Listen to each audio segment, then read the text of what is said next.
Sa lakas ng magnitude 7.8 na lindol na yumanig pasado alas 7:30 ng umaga, animoy dinuduyan ang mga elementary student na ito ng Makayahay Elementary School sa Davao Occidental.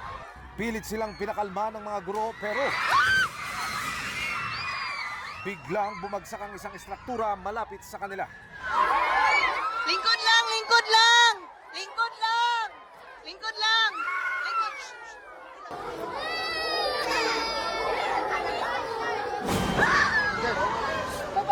Baba, down. Iyakan at sigawan din ang pumalakaw sa Demoloc Valley National High School habang nagsisilikas palabas ng kanilang mga silid sa gitna ng lindol.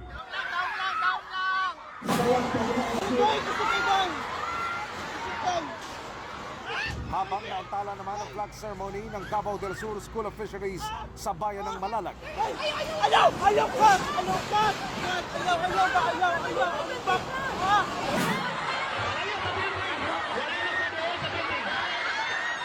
Ang mga estudyante ng Matanao National High School nagmamadaling umalis sa covered court at lumikas papuntang open area. Isang gusali na kanilang paaralan ang lumundo at halos gumuho.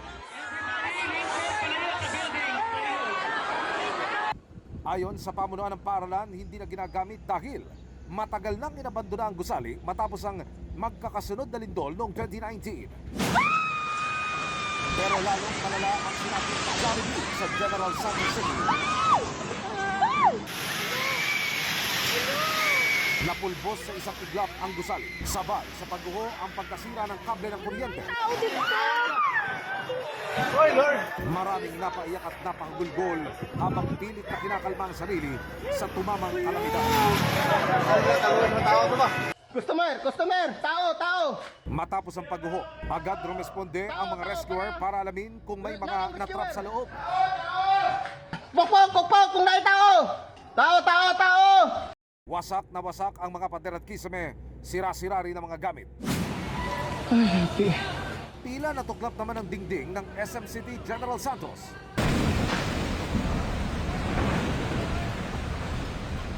Sa pagbagsak ng debris, nabalot na makapal na alikabok ang labas ng mall. Ang parking area, wasak na wasak din.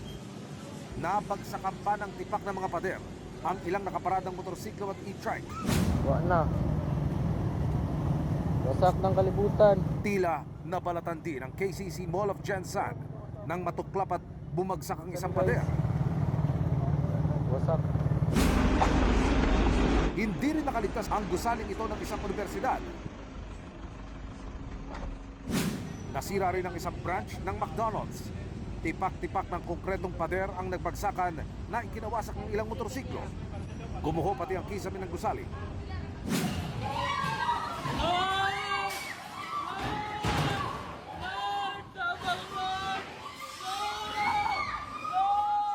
Sa mga mesa, upuan at dasal, napakapit ang ilang inabutan ng lindol sa ikawalong palapag ng isang gusali.